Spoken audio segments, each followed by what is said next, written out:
Bienvenidas y bienvenidos a este programa especial de Justicia TV, en el que estamos analizando, estamos platicando sobre los retos, los desafíos de la reforma laboral, esta transformación profunda, esta transformación muy impactante del derecho mexicano del trabajo, o me atrevo incluso a calificarlo, ya nos lo explicará nuestro invitado del día de hoy, el nuevo derecho mexicano del trabajo. Vamos a platicar en esta ocasión con Carlos Ferrán. Él es un destacado abogado laboralista y además coordina la Comisión de Derecho Laboral en el Ilustre y Nacional Colegio de Abogados, uno de los colegios, una de las barras de abogados más importantes de este país. Carlos, bienvenido a Justicia TV. Al contrario, doctor, gracias por la invitación. Feliz de estar contigo aquí para platicar. Qué amable eres. Oye, pues lo primero es que en tu desempeño profesional, tú como abogado postulante, con gran experiencia y también con una vena académica que yo sé que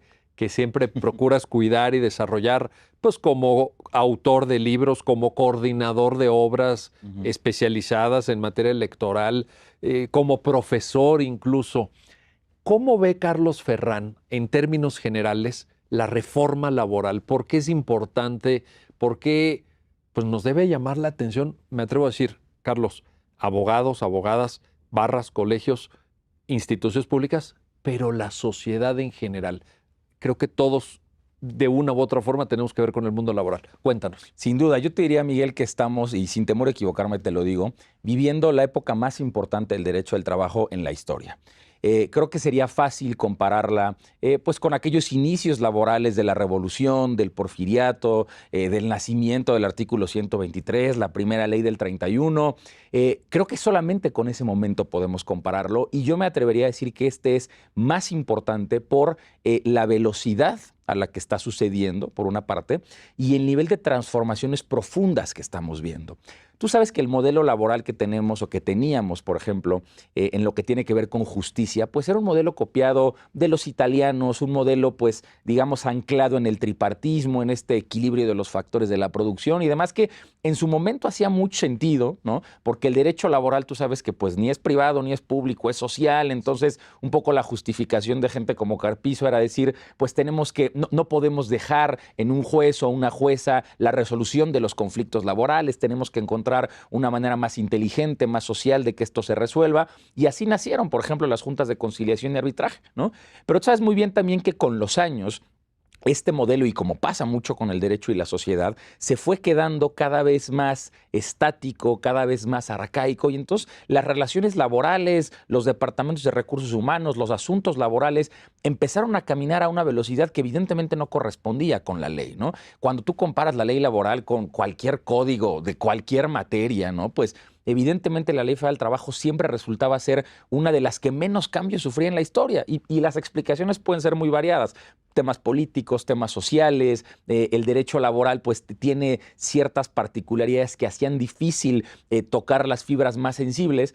Y lo que hemos visto en los últimos 3, 4 años, por la razón que tú quieras, que si el tema comercial, Estados Unidos, el tema de los salarios, que es un tema fundamental en México, pero lo que hemos visto en los últimos 4 años es un auténtico redireccionamiento del derecho del trabajo en México, no solamente en lo que tiene que ver con la parte de justicia, que entiendo que eso puede llamar mucho la atención, el dejar el modelo de las juntas, pasar a los juzgados laborales, jueces, juezas. Claro que eso es un tema que desde la postulancia vemos con mucha simpatía, pues porque es elevar el nivel en todos los sentidos de las partes de quienes postulamos, de las autoridades. A mí me parece una noticia fantástica con todo y el reto que eso implica, pero evidentemente no se queda ahí. Estamos viendo, yo te diría, el relanzamiento, por ejemplo, de los sindicatos en México. Los sindicatos en México que habían vivido en un esquema pues completamente o controlado por el Estado, ¿no? Estos famosos contratos blancos, contratos de protección, o de plano sindicatos que se dedicaban pues simplemente, y lo digo así, a extorsionar empresas a diestra y siniestra. Hay que decirlo con todas sus letras. Exactamente, sin ninguna legitimidad, sin ninguna representatividad. Y ahora lo que estamos viendo son reglas claras para los sindicatos, reglas claras para terminar con todos los abusos, o sea, porque había abusos desde el patrón que celebraba el contrato a escondidas de las personas trabajadoras, como el sindicato que llegaba a extorsionar sin representar a una persona. O sea, generamos un círculo vicioso producto de cómo estaba el andamiaje legislativo legislativo que terminó, déjame decirlo así, pervirtiendo el derecho laboral, pervirtiendo la vida sindical, y lo más triste es que terminamos todos y todas entrando a esa dinámica porque era lo que había. O sea, desde la postulancia, yo te lo digo, llegaba una empresa con nosotros a poner operaciones en México y uno en el radar ya tenía el contrato de protección porque era lo que había, ¿no? Entonces, lo que estamos viendo es, yo te diría, un esfuerzo muy grande de dignificar el derecho del trabajo, de mejorar el sistema de justicia, de mejorar a los sindicatos, de entrarle a temas muy profundos y muy sensibles, históricamente ignorados por el derecho del trabajo mexicano, como lo que tiene que ver con los temas de discriminación en el empleo. En Estados Unidos, la discriminación es el conflicto por antonomasia, ¿no? Y aquí la discriminación laboral pues seguía sin pintar. Ahora tenemos, por temas del TEMEC, por temas de la propia legislación, obligaciones puntuales de contar con mecanismos de no discriminación. Entonces, si le empiezas a sumar nuevo sistema, nuevas reglas para los sindicatos, temas de no discriminación, ni qué decir de las reformas más recientes, teletrabajo, subcontratación, paridad en el salario, ahora viene ya muy pronto el tema de plataformas digitales. O sea, imagínate que es una ley que fue pensada para el obrerista que cargaba cajas y que era muy fácil delimitar su jornada y sus condiciones y, déjame decirlo así, visibilizar la laboralidad en su relación. Y ahora, muchos años después, vemos relaciones, por ejemplo, de estas personas que manejan a lo mejor un coche para alguna aplicación, ¿no? O que trabajan para aplicaciones digitales, donde la laboralidad ya no es tan clara, ¿no? Lo que estamos viendo es un derecho del trabajo que por fin se empieza a acercar gradualmente, con muchos retos, a lo que el trabajo hace mucho tiempo en México y en el mundo ya demandaba. Ahorita vamos a platicar de esos retos. Déjame plantearte algo antes. Escuché hace poco a un colega nuestro laboralista que decía, y te quiero preguntar por tu punto de vista sobre el tema, que no ha habido en estas últimas décadas, probablemente en la historia, como tú mismo lo apuntabas, un mejor momento para ejercer el derecho laboral. Te pregunto, Carlos, ¿coincides en este diagnóstico? Y segundo, esta es una magnífica noticia para generar nuevos talentos, para renovar generacionalmente al derecho del trabajo, que tuvo grandes figuras. Pienso en Mario de la Cueva, pienso en el gran maestro Néstor de Buen, en fin, pues Baltasar Cavazos en su momento, gente muy, muy representativa, pero que ahora, en este panorama que tú nos acabas de perfilar, pues se requiere una renovación, etcétera. ¿Coincides en lo primero y cómo ves lo segundo? Te lo pregunto. Desde luego que coincido, y tú sabes muy bien que históricamente el derecho del trabajo había sido hasta denostado, ¿no? Denostado por la práctica profesional, denostado en las universidades, denostado en los foros. Había quien decía que el derecho laboral ni siquiera era derecho, que era una cosa ahí muy rara, que como que las juntas y que quién resolvía, y esta dependencia administrativa, pero materialidad, digamos, jurisdiccional. O sea, sí era una cosa muy rara, la verdad. Y creo que eso, llevado además a la precarización que hubo desde todos los sectores de la impartición de justicia, postulancia, autoridades y demás, creo que el derecho laboral tristemente se fue ganando una muy mala fama, ¿no?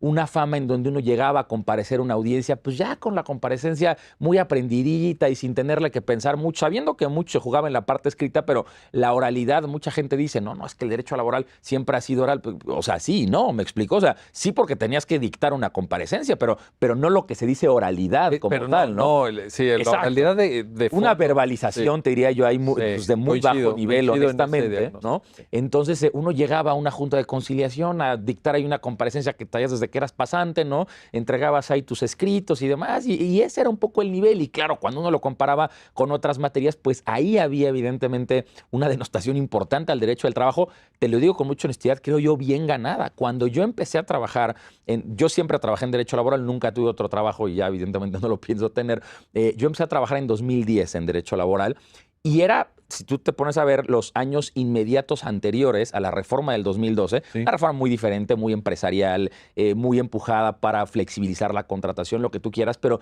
yo me acuerdo que en aquel entonces, yo siendo todavía pasante de derecho, lo que se decía era como, no, es que una reforma laboral no la teníamos desde los 80s, ¿me explico? Entonces ya llegó una gran reforma laboral y estamos viendo la flexibilidad en la contratación y estamos viendo prueba y capacitación y subcontratación por primera vez y licencia de paternidad por primera vez en el 2012, tú imagínate cómo estábamos, ¿no? Entonces, a mí me tocó vivir esa etapa como estudiante, como pasante de derecho, pero luego imagínate todo lo que he visto los últimos 10 años, ¿no? Entonces, claro que siento que estamos en un momento en donde al estar dignificando el derecho del trabajo, pues se vuelve mucho más atractivo para cualquier estudiante de derecho, ¿no? Ahora tú has visto, pues ya hay muchísimo más interés, por ejemplo, en el interior de la República, de abogados a abogadas, decir, oye, a lo mejor me tengo que meter a estudiar esto un poquito porque a lo mejor los clientes lo empiezan a preguntar, a demandar. Entonces, coincido categóricamente que es un gran momento para ejercer el derecho del trabajo, porque además no hay que olvidar que el derecho del trabajo termina siendo, como dicen los americanos, el deal breaker del TEMEC. O sea, el TEMEC claro, no se explica si no es desde un componente laboral. Fue el gran condicionante para que México pudiera firmar con Estados Unidos y Canadá. Que por cierto, apunto ahí una nota a pie de página, Carlos, si me permites. Es un elemento cualitativo que diferencia al TEMEC del TLC, ¿no? Totalmente. Poco, ¿no? Hay ahí... Que no había un capítulo laboral como tal, ¿no? Pero, ¿sí? Pero qué importante esto que tú destacas. No, totalmente. A mí me gusta mucho decirlo en los foros en donde me invitan amablemente como tú, decir, a ver, que no se nos olvide que esto es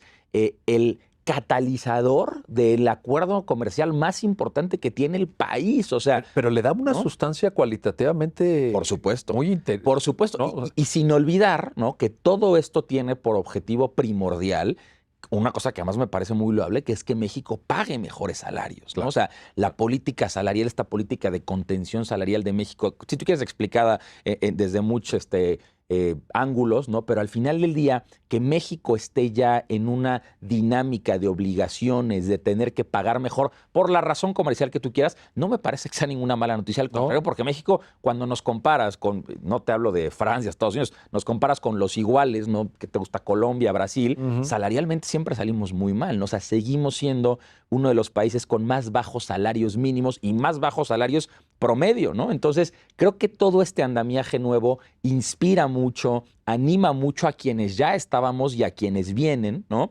Entonces, totalmente te diría, creo que es el mejor momento de la historia para dedicarse al derecho del trabajo, y desde luego que yo veo con mucha simpatía nuevas generaciones que estamos, diría de alguna manera, tomando este momento de la historia como un momento en el que estamos llamados a ser protagonistas. ¿Me explico? A mí me gusta mucho luego comentar que en 100 años, ¿no?, las generaciones preguntarán, oye, ¿y qué hicieron esos laboralistas del 2020 y 2022 con ese momento? O sea, ¿qué tanto escribieron? ¿Qué tanto se dijo? Estamos viviendo de verdad el momento más importante, la responsabilidad que tenemos en la postulancia, en la academia, en los diferentes foros en los que estamos, creo que es monumental, ¿no? Ahora, te planteo, Carlos, un tema adicional vinculado con esto que acabas de apuntar.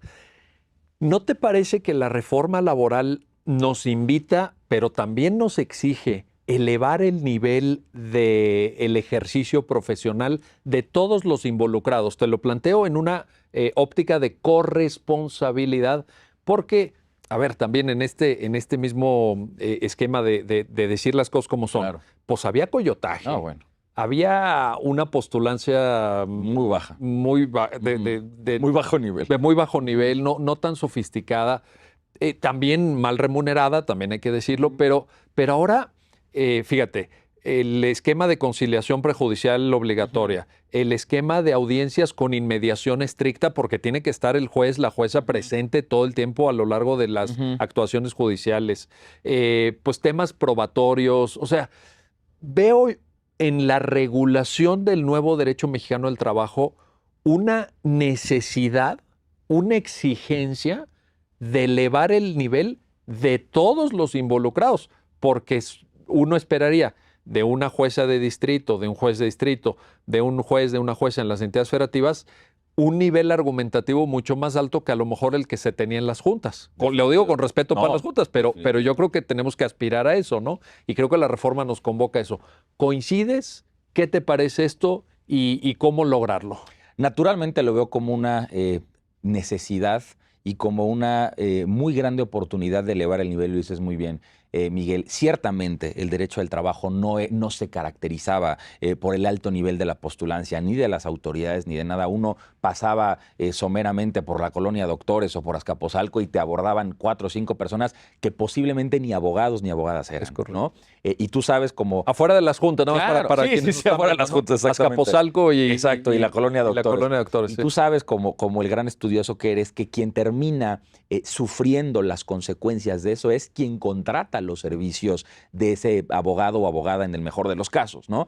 La precarización de la profesión, a lo que lleva el mal ejercicio de la abogacía, la ausencia de controles éticos, la ausencia de regulación, creo que era muy acentuada en el derecho al trabajo, ¿no? Con esta justificación de que cualquiera de alguna manera antes del 12 podía representar a una persona trabajadora sin cédula profesional, Sí. ¿no? Lo cual parecía un escándalo, honestamente, ¿no? Una distinción que además podía ser hasta discriminatoria en el sentido de por qué una parte sí y la otra no, en fin, ¿no? Pero a lo que voy es, por supuesto que el nivel era bajísimo, yo te diría, sigue siendo bajísimo, ¿no? Hemos tenido la oportunidad en lo personal y a nivel del despacho y de los colegios y demás de participar muy activamente en la capacitación, yo te diría, de más de 12 entidades federativas ya con el nuevo sistema. Te hablo desde luego del Estado de México, de Querétaro, de Hidalgo, Chihuahua. Hemos estado metidos de verdad hasta el tuétano de las capacitaciones y hemos podido pulsar muy bien el reto, ¿no? Es interesante ver, y tú seguramente lo has estudiado por ahí, que no ha habido tanta, digamos, migración de personal de las juntas de conciliación y arbitraje a estos nuevos juzgados de lo laboral, ¿no? Tú sabes que era un debate importante cuando salía la reforma constitucional, cuántos o cuántas van a pasar de un lado a otro, ¿no? Hay quien lo ha logrado, ¿no? Pero hay quien no lo va a lograr, ¿no? Y yo creo que ahí tenemos el gran filtro para rescatar a mucho de lo positivo que sí tienen las juntas, sobre todo en sus recursos humanos, en la experiencia que sumó mucha esta gente. Yo conozco historias de gente que ahorita ya está a lo mejor como juzgadoras en diferentes estados, y que vienen de ser desde oficial de partes de una junta de conciliación, pasando por las diferentes etapas de la carrera, déjame decirlo, en las juntas, ¿no? Y que ahora están ya al frente de un juzgado. Entonces, hay esas historias, pero también hay historias de, y te lo digo así, de designaciones políticas, de un buen día aparecí como presidente de la Junta Especial tal, ¿no? Y pues ahí a ver cómo le hacemos, porque no había concursos de oposición, porque en este excesivo involucramiento y dependencia del Poder Ejecutivo, pues se terminaba politizando de más la justicia laboral. Entonces, naturalmente que yo celebro hoy la puesta en marcha de un organismo como el Centro Federal, ¿no? De esto que platicabas tú, de tener que conciliar de manera obligatoria, por supuesto con las excepciones de ley, el elevar el nivel de la autoridad, por supuesto que obliga a la postulancia a dar un mucho mejor rendimiento y si te vas ya al fondo de esto, a elevar el nivel de la abogacía, que tremenda falta hace en este país, ¿no? Sin duda alguna. Vamos a hacer una pausa, no se vayan. Estamos platicando con Carlos Ferrán, destacado abogado laboralista, sobre la óptica de quienes postulan, de quienes ejercen profesionalmente el derecho mexicano del trabajo. Sobre esto seguimos platicando enseguida. No se vayan. Ya estamos de vuelta, ya estamos de regreso en este programa especial de Justicia TV sobre la reforma laboral, sobre los retos, los desafíos, los obstáculos en esto que se ha denominado, creo yo, atinadamente, el nuevo derecho mexicano del trabajo. Estamos platicando con Carlos Ferrán. Carlos, en esta idea que comentábamos antes del corte de la corresponsabilidad, te quiero plantear qué papel juegan los colegios profesionales de abogados, las barras, etcétera. Tú eres un destacado participante, tienes ahora una gran responsabilidad en el ilustre y nacional Colegio de Abogados. ¿Por qué es importante también ese trabajo desde la abogacía organizada, desde la abogacía, pues en alguna medida, no tanto como quisiéramos, pero representativa también de intereses profesionales? Sí, y creo que es uno de los temas más finos y más profundos que podemos correlacionar con esto que platicabas ahorita, Miguel, de elevar el nivel del derecho laboral. Creo yo, y por eso yo te decía y te constaba en ese sentido, que quien salía perjudicado de esta escasísima regulación de abogacía, pues es quien contrata los servicios profesionales de un abogado o una abogada. Y te decía, creo que en materia laboral ha sido algo especialmente notorio, ¿no?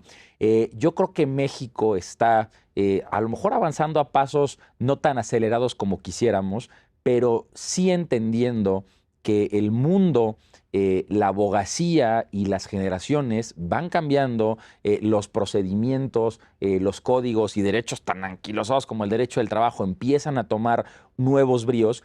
Y me parece que los colegios, por lo menos los tres de los que yo tengo mayor conocimiento, evidentemente uno de ellos el ilustre, empezamos cada vez más a entender que no podemos ser ajenos, o olvídate ajenos, o sea, no podemos tener actitudes pasivas frente a este tipo de situaciones y tenemos que participar cotidianamente de lo que está pasando en términos legislativos, judiciales y demás. Por ejemplo, te puedo decir que ahorita en la Comisión de Derecho del Trabajo del Colegio estamos impartiendo un diplomado de Derecho del Trabajo que impartimos para la membresía ya en 2 años seguidos, ahora para el personal judicial del Estado de México. Entonces, martes y jueves tenemos el diplomado que ya dimos y lo impartimos a todas las personas, no solamente juzgados, jugadores, sino actuarios, secretarios, secretarias, gente de los centros locales de conciliación, porque me parece que la abogacía y los colegios de abogacía en particular tenemos esa responsabilidad de acercar el conocimiento, de acercar la actualización jurídica y de buscar que la abogacía en México, que creo que tiene retos monumentales, ¿no? Y coincido contigo, desafortunadamente y por la razón que tú quieras, los colegios de abogacía todavía no somos los representativos que quisiéramos en términos poblacionales, pero también por la razón de que en México, tú sabes, existen tantas escuelas de derecho, ¿no? Tantas oportunidades de obtener una cédula profesional de licenciado en Derecho o de abogado, que la verdad es bien difícil llegar, ¿no? Cuando tú comparas, por ejemplo, la cantidad de escuelas o facultades de hecho acá en Canadá, ¿no? Que creo que son 30 y tantas, versus las que tenemos aquí, pues es que se vuelve de verdad. Exacto, ¿no? O sea, ¿cómo puede ser? Entonces, claro que la regulación de la abogacía entra en situaciones mucho más complejas, porque, por ejemplo, a quienes nos gusta mucho hablar de la especialización, ¿no? De repente dices, pues esa puede ser la realidad en la Ciudad de México, pero la abogada que trabaja fuera de la Ciudad de México, que la dinámica es distinta, pues a lo mejor tiene que abarcar 5 o 6 materias, ¿no? Claro. Y a lo mejor es una cosa que yo no entiendo, pero que fuera de la Ciudad de México pasa muchísimo. Entonces, ¿cómo regulas el tema de especialización, ¿no? ¿Cómo regulas el tema, una cosa que me parece por demás crítica, la cédula profesional que pues, no tiene ni vigencia, ni nunca expira? Se ha hablado de certificación, por ejemplo. Se ha hablado de certificación, sí, y yo te puedo decir que estamos, creo que los colegios haciendo esfuerzos importantes para acercarnos a eso. Hemos participado incluso de manera muy activa con la Dirección de Profesiones, con la CEP, en este, digamos, nuevo andamiaje de regulación de la abogacía, pero claro que es un tema complejo porque sí hay que entender que pues los colegios todavía no llegamos a una población tan grande como la que quisiéramos, ¿no? Que como hay tantas oportunidades para ejercer la profesión y en muchas ocasiones mal ejercerla, ¿no? La responsabilidad de control ético, ¿no? De especialización, de buscar elevar los estándares, es bien importante. Y creo yo que el derecho del trabajo era tal vez la materia que mejor enarbolaba la cantidad de oportunidades en ese sentido. Y por supuesto que desde la Comisión del Trabajo del Colegio tenemos una responsabilidad enorme ahí. Y te digo, estamos empezando a tomarla con mucho gusto y de una cosa muy puntual, que es la capacitación de las personas que hoy en día ya están resolviendo asuntos laborales. Importantísimo, y te deseo el mayor de los éxitos en esta responsabilidad. Te planteo un tema adicional, Carlos. Escuché a un colega nuestro decir que a los abogados laboralistas no les convenía por temas de honorarios la conciliación. Y me pareció que estaba él enfocado al modelo anterior. Claro. Hoy en día, Carlos, profesionalmente hablando, alguien como tú, un postulante exitoso, líder de un despacho, muy asentado en el panorama de los laboralistas mexicanos, ¿por qué es importante la conciliación y por qué creo, y aquí te pregunto tu punto de vista obviamente, pero a mí me parece que sí, la abogacía tiene ahí un área de oportunidad. No se tiene que ver como algo, estoy perdiendo dinero, no me conviene, voy a extender el pleito lo más que pueda. O esta idea que antes existía, tú te acuerdas, seguramente lo has escuchado muchas veces, pues apuéstale al salario caído, ¿no? Sí, vamos al salario caído y con los intereses, a ver qué puedo yo capitalizar, etcétera.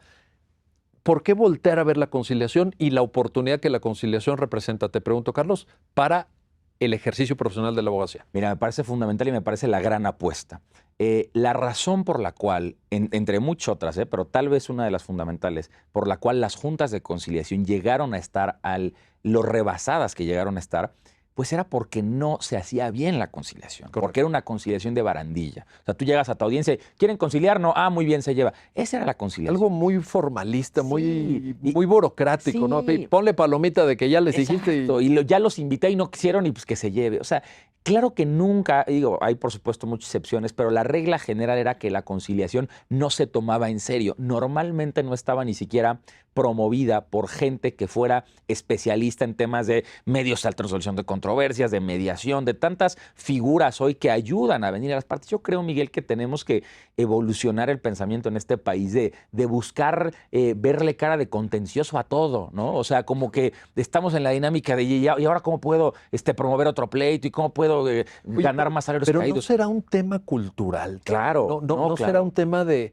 Y aquí lo digo con todas sus letras y espero no molestar a ningún colega, pero el papel que hemos hecho como abogados. No, por supuesto. No le sirve el país. No, Perdón, por lo digo supuesto, en términos ¿no? muy honestos. Y por eso te decía del control ético y la regulación, todo. No, a ver, categóricamente, creo que en México le hemos buscado cara de contencioso a todo, ¿no?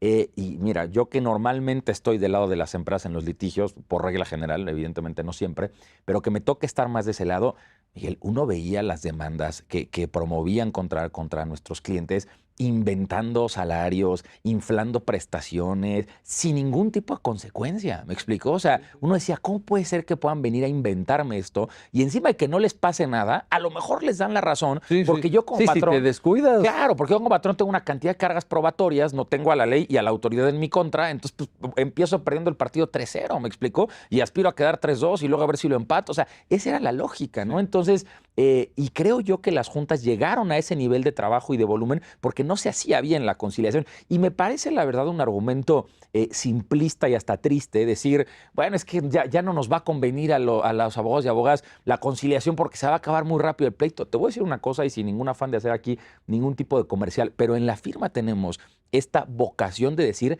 lo que se arregla mañana. ¿Me explicó? O sea, de un lado y del otro, ¿eh? O sea, aquí no vamos a estar calentando los asuntos, o sea, no estamos viendo por nuestros intereses. O sea, el papel del abogado, la abogada, pues es hablar por alguien más, ¿no? O sea, la lógica no puede ser cómo empujo más el juicio o cómo acumulo más salarios caídos. De verdad, y esto te lo puede decir cualquier cliente de la firma, todo lo que se puede arreglar, se arregla, independientemente de la cuantía, de lo que sea y demás, porque ese, todavía en el modelo que tenemos, termina siendo, o muy posiblemente sea, el mejor resultado para un cliente. También ya estamos viendo, y creo felizmente el nuevo modelo, que ya como empresas tienes mejores oportunidades de defensa, ¿no? Ya estás un poco menos vulnerable al sistema, pero aún así, si yo pudiera arreglar todos los asuntos que tenemos, lo haría si de mí dependiera, evidentemente, ¿no?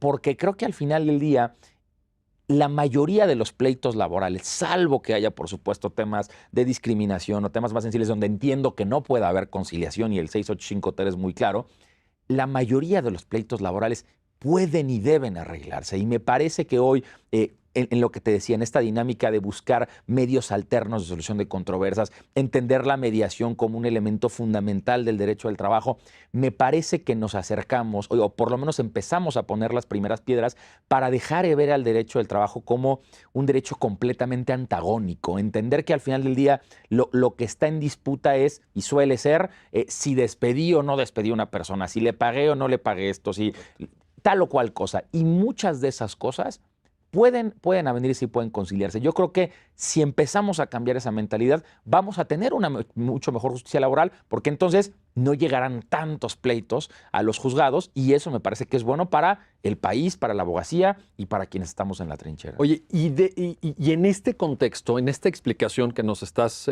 ofreciendo, Carlos, ¿qué papel juega, te planteo, te pregunto, el tiempo? Porque, híjole, los pleitos también laborales, todos tenemos historias de que... 5 años cuando 5 bien, años, ¿no? y yo no sé incluso de la parte que termina ganando, ¿qué tanto se puede decir que ganaste cuando la resolución del asunto llega 5, 8, 10 años después? ¿Eso es ganar? Mira, tocas un tema que me encanta platicarlo a donde sea que me invitan. Yo siempre digo que el derecho laboral no es de ganar y perder, porque se vuelven conceptos muy subjetivos, ¿no? Y mira, nosotros en lo que hacemos nos pasa esto. Si tú tienes una contingencia de, vamos a decir, 25 millones y el cliente termina pagando 2, pues yo siento que gané, la verdad, ¿no? O sea, a ver, dime que no te ahorré 23 millones, ¿no? O sea, habrá quien diga, bueno, pero pagaste 2, bueno, pero ahorré 23, ¿no? Entonces, evidentemente es un tema de perspectiva, ¿no? O la persona trabajadora que demanda buscando ganar o sacarle 300% más al patrón y resulta que saca 100%, pero el 30% se va al abogado, pues ¿qué tanto ganó? ¿Me explico? Entonces, tocas un tema de verdad crítico, porque efectivamente esto no es, ¿qué te digo?, el mundo del derecho penal, ¿no? En donde es muy claro quién gana y quién pierde, ¿no? O sea, aquí tú puedes pagar una contingencia alta, ¿no? Y haberle ahorrado a una empresa algo que pudo haber sido mucho peor, ¿no? Y del lado de la persona trabajadora, pues no falta el patrón que se quiere pasar de vivo, que no le quiere pagar y le sale más caro al final del día porque el que trabaja mal trabaja 2 veces, ¿no? Y aplica igualmente para los temas de pagos, ¿no? Entonces, este patrón mañoso que le quiere ahí buscar como el ahorro a la mala, ¿no? Pues puede terminar pagando bastante más, ¿no? Entonces, coincido plenamente, este no es un derecho de blancos y negros, ¿no? No es un derecho maniqueo, es un derecho de verdad donde hay un eje rector que pretende y siempre ha pretendido ser la conciliación, pues no en vano se llaman las juntas como se llaman y no en vano la instancia prejudicial que tenemos ahora. Y me parece que en la medida que entendamos eso, tendremos un mejor derecho al trabajo, porque lo que luego pasa mucho es que cuando, y a nosotros nos toca mucho verlo, cuando un abogado civilista, por ejemplo, se quiere meter a litigar laboral, se nota porque dices, no está entendiendo cómo va esto, se quiere pelear de más, llega hasta te trata diferente. O sea, la verdad es que entre laboralistas, pues el trato suele ser más o menos amigable porque sabes que muy posiblemente termines arreglándote, ¿no? Y cuando llega alguien como muy adversarial, casi luego te das cuenta que a lo mejor no es esa el área de especialidad. Entonces, yo te diría, creo que tenemos una gran oportunidad ahí, creo que efectivamente no es un tema de ganar o perder, creo que el concepto de quién gana y quién pierde se vuelve muy subjetivo y completamente de perspectiva, y que ojalá tomemos esta oportunidad para conciliar, para entender que el derecho al trabajo es de buscar arreglos y buscar el cómo sí. Nos platicaba la secretaria del Trabajo del Gobierno Federal en este mismo espacio, aquí en Justicia TV, que están logrando tasas de conciliación arriba del 75%. A mí me parece un dato tremendamente positivo, magnífico.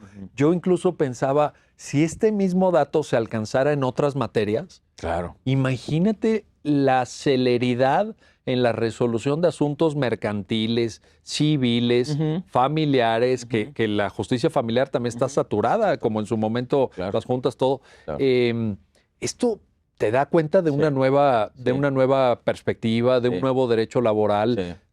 Y también de una nueva abogacía, que ese es tu terreno, ¿no? Sí, no, totalmente. Yo creo que son datos bien interesantes. Justamente los escuchábamos la semana pasada, que justamente la secretaria nos acompañó en la digamos, instalación de la comisión y daba este mismo dato, ¿no?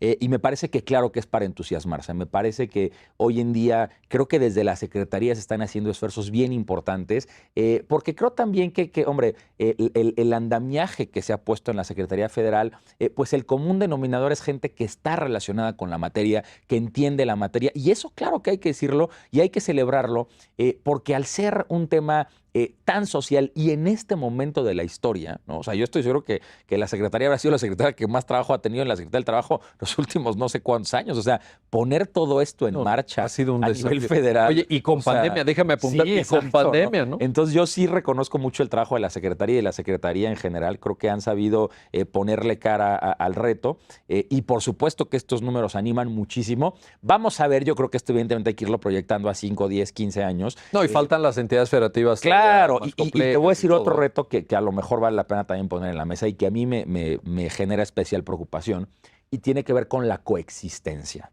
de las juntas con los poderes judiciales. En esta primera etapa todavía, ¿verdad? Exactamente. Ahí creo que hay un reto muy importante porque pues mucha de la gente que está en las juntas, como te decía, no va a pasar al nuevo sistema, no está pasando, ¿no? Correcto. Y pues ¿qué tanto incentivo van a tener, ¿no? Para cerrar los asuntos y lo que sea? Entonces, a mí Más bien el incentivo sería... Exacto, mejor empújalo, ¿no? Sí. Ahí habrá que ser muy vocales, yo creo que en las distintas autoridades y los distintos frentes, porque corremos el riesgo de tener un sistema peor de colapsado del que tenemos ahorita, porque entonces vas a tener 3 procedimientos distintos, el de antes del 12, el de después del 12, ¿no? Con juntas y con juzgados laborales y con doble, triple burocracia, y en todos los despachos tenemos gente en las juntas y acá y en el centro. Entonces, yo creo que ahí está uno de los principales retos también. ¿Cómo logramos hacer que la coexistencia de autoridades termine dando el tiempo que tiene que dar, ¿no? Y no más, ¿no? Entonces, en eso estaremos. Bueno, vamos a hacer una pausa, no se vayan, estamos platicando con Carlos Ferrán sobre la visión de la abogacía. La visión de un abogado laboralista con mucha experiencia, con mucho éxito profesional, que nos está compartiendo esta experiencia para, desde su punto de vista, explicar estos desafíos de la reforma laboral. Regresamos enseguida.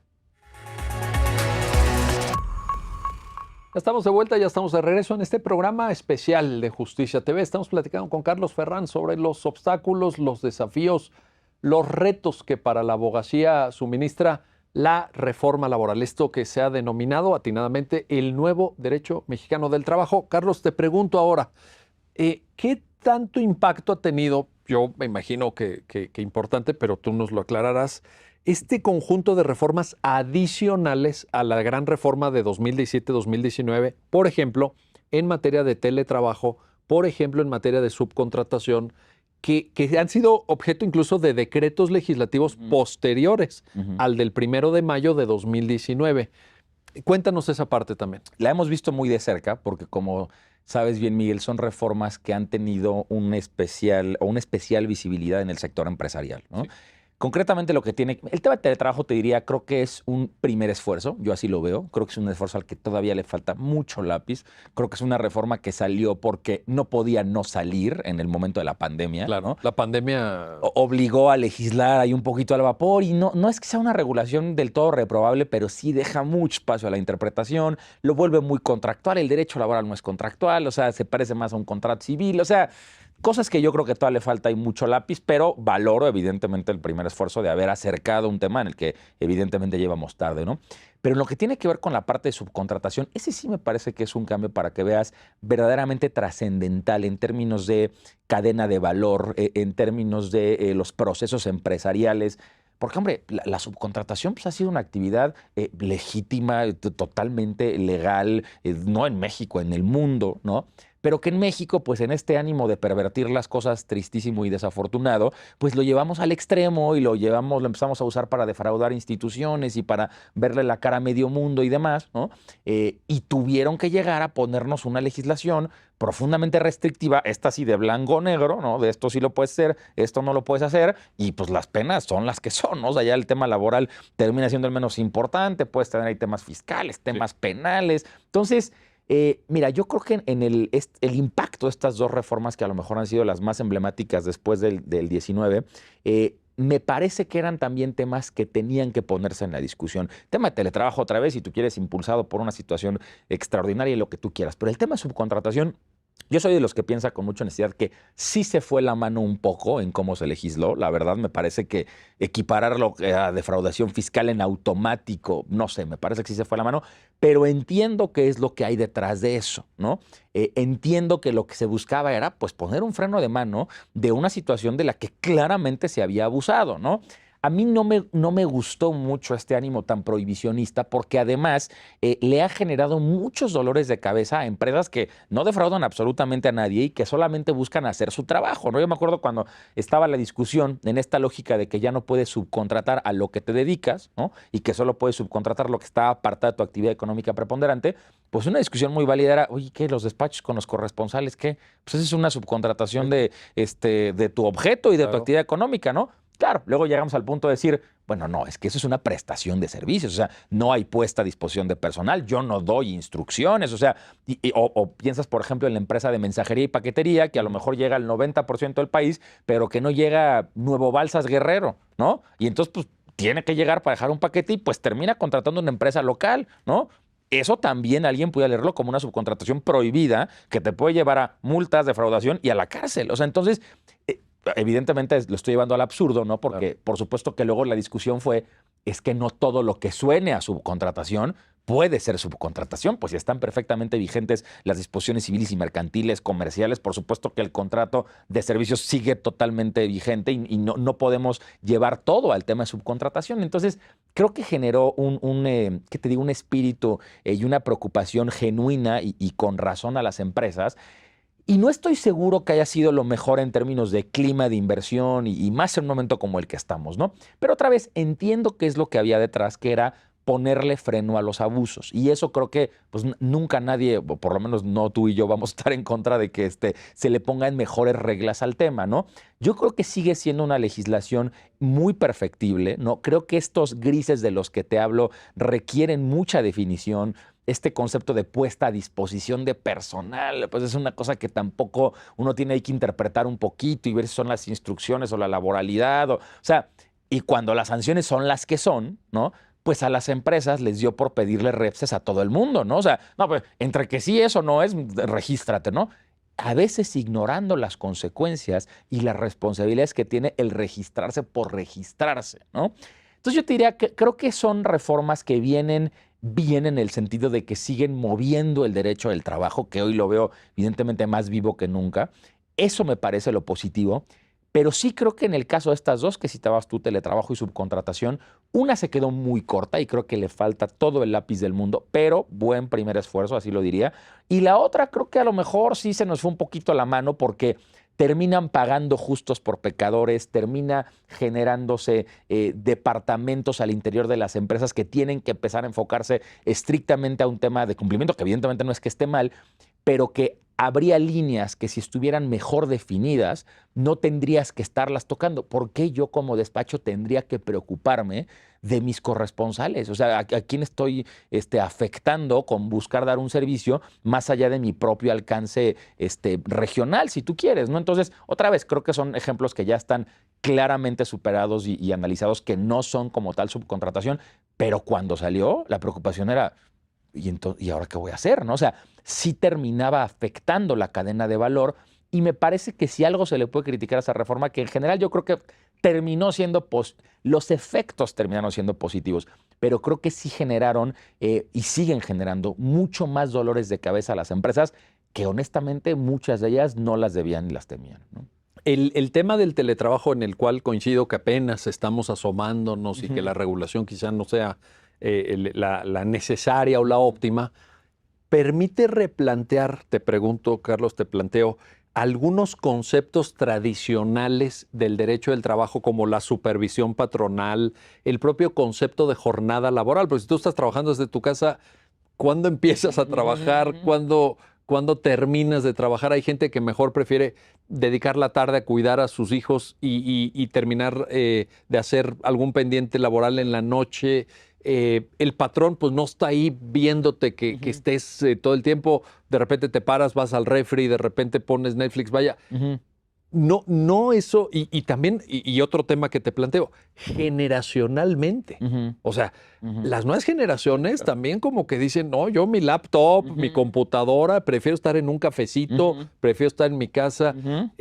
Es algo que viene como realidad, te pregunto, ¿lo percibes así? Sí. Del entorno laboral, de la propia relación laboral, Carlos. Totalmente, y creo que el concepto clave es efectivamente relación laboral. Creo que estamos por ver, Miguel, un replanteamiento de la relación laboral, y por eso yo te decía, pues tenemos una ley que fue pensada para la persona que cargaba cajas en los años del Porfiriato y de la Revolución, donde la laboralidad era facilísima de detectar, ¿no? Ahora, situaciones como esta o como las de las plataformas digitales que platicábamos, ya la laboralidad no es tan clara. Y en algunos casos, ahorita que hablabas de temas generacionales, a veces las nuevas generaciones lo último que quieren es sentir subordinación. Sí, entre más independiente sea, mejor. Sí. Y entonces, si no tiene subordinación, ¿qué? Yo puedo dejar de pagar IMSS y todo eso. Y entonces empiezan ahí temas escabrosos, ¿no? Lagunas ahí medio pantanosas para decir, ¿hasta qué punto vamos a seguir en esta dinámica súper impositiva de la Ley Federal del Trabajo, ¿no? En donde, si parece laboral, es laboral, no sé. Porque además, y relacionado con lo que decías de teletrabajo, fíjate que el teletrabajo es una figura bien interesante desde el punto de vista laboral, porque se parece más a un régimen civil que a un régimen laboral, si lo piensas. Sí. Toda la ley laboral es, no importa si no hay contrato, hay relación laboral. Si se parece, hay relación laboral. Si te pagan, o sea, todo te lleva o te llevaba a concluir que si parecía relación laboral, seguramente sí lo era. Y el teletrabajo te dice, a ver, y esto por cierto que es medio civil, si no hay un contrato por escrito, eso nunca se ha visto en el derecho laboral, no hay teletrabajo. ¿Qué importa si pasas el 80% en tu casa trabajando? Si no hubo acuerdo entre las partes escrito, ¿no?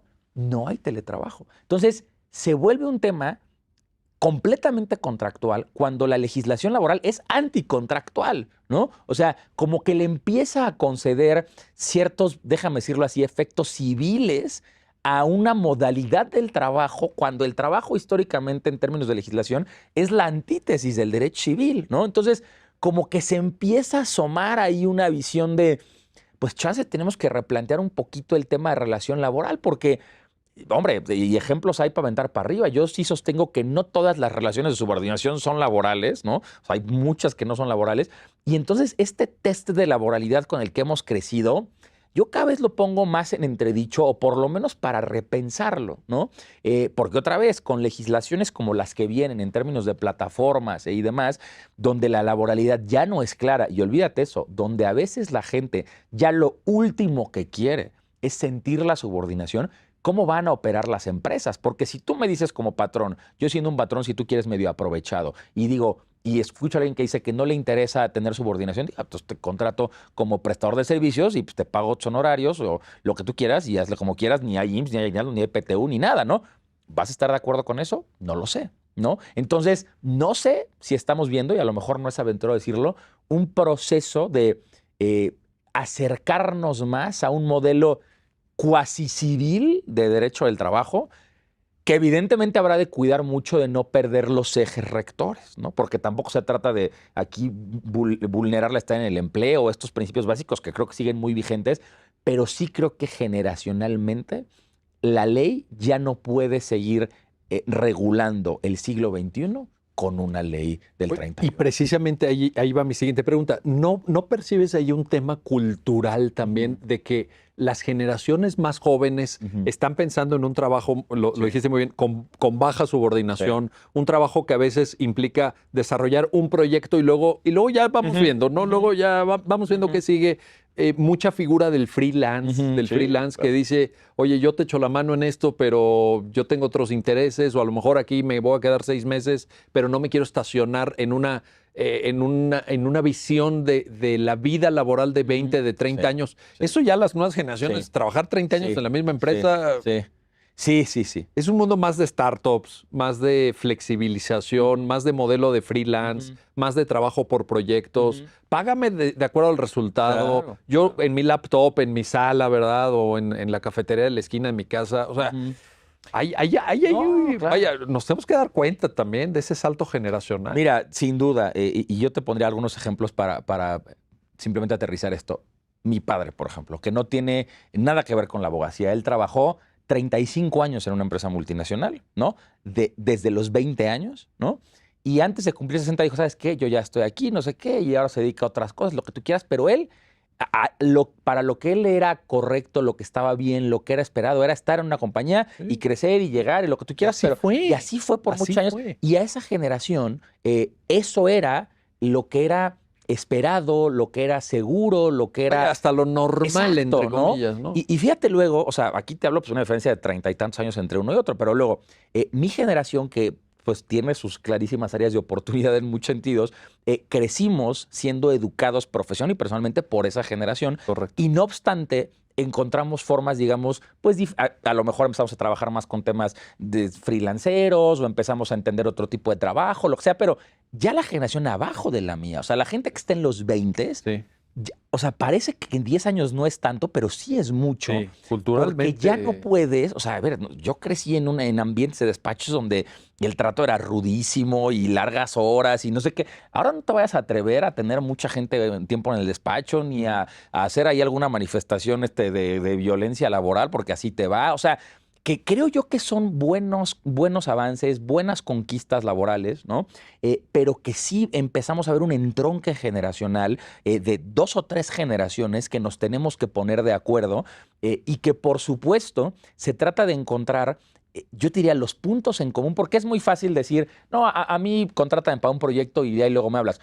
Claro, pero al final del día hay cuentas que pagar, hay cosas que hacer, ¿no? Y no vas a vivir de proyectitos, ¿me explico? Entonces vas a necesitar seguridad social, vas a necesitar algún tipo de bonificación que te permita hacer patrimonio, como el reparto de utilidades, por ejemplo. Entonces, como que dejar del todo el viejo concepto de relación laboral, no sé qué tan posible sea, pero lo que sí creo es que estamos empezando a ver una modernización del concepto, por un tema cultural, sí, pero también porque ya la brecha generacional de 10 años, 15 años, con cómo está el mundo de digitalizado, con lo visible que puede ser hoy poniendo un tuit o subiendo una cosa a TikTok o lo que sea, esta democratización de los medios, ¿no? O sea, antes si tú querías que alguien te escuchara, pues tenías que estar en televisión abierta, lo que sea, ahora pues es grabarte y subirlo y si tienes suerte te ven muchos y a lo mejor te hablan de la televisión abierta para que vayas después de haber hecho eso. No, con un celular y ya. Entonces la verdad es que esta democratización creo que es digna de celebrarse, pero evidentemente trae muchísimos retos aparejados y el derecho del trabajo, por supuesto, no está ajeno a eso. No está ajeno. Nos quedan 2 minutos de programa, Carlos, pero no quiero despedirte sin preguntarte, ¿cómo ve Carlos Ferrán el futuro del derecho del trabajo? Ya nos platicaste de las enormes oportunidades, del tiempo tan bonito, tan motivante, tan retador, tan desafiante de los laboralistas en México. Pero ¿qué sigue en tu visión, desde tu óptica como abogado laboralista para esta importante materia? Yo te diría algunas breves conclusiones. Creo que sí nos hace falta un nuevo concepto y una nueva definición de subordinación. Por ende, una nueva definición de relación de trabajo. Creo que tenemos que perderle el miedo a las relaciones que no son laborales, pero que parecen laborales. O sea, por muchos años hemos satanizado la prestación de servicios porque se abusó mucho de ella, pero puede ser una figura perfectamente legal y en la que no se vulnera absolutamente nada si las partes están de acuerdo y si no tienen las connotaciones laborales. Creo que le tenemos que perder el miedo a eso. Creo que tenemos que entender que si bien está el principio de estabilidad en el empleo como principio rector del derecho del trabajo, tú lo dices muy bien, la gente ya no va a durar 30 años en su trabajo. Entonces, no. ¿Cómo vas a regular eso? ¿No? ¿Cómo vas a regular, ahora sí bien regular el trabajo desde casa? Y yo te diría, realmente lo que yo, pues, no sé si veo, pero lo que espero es que esta dinámica de movimiento legislativo se mantenga. Yo lo que no quisiera ver es que en 20 años tengamos un mundo completamente distinto y sigamos hablando de la incipiente regulación de teletrabajo del 2020, ¿no? O sea, que pareciera de broma, pero sí hemos tenido, si pasaron 40 años del 31 al 70, 10 del 70 al 80, luego del 80 al 12, pues es que no es extraño pensar que en 20 años, cuando el mundo sea otro, digamos, bueno, y la regulación del teletrabajo que pues nunca se ha reformado desde el 2020, eso es lo que no nos puede pasar. Aspiro a tener un modelo laboral que esté respaldado por la ley reglamentaria y ahora por este nuevo sistema de justicia laboral. Con eso yo creo que ganamos.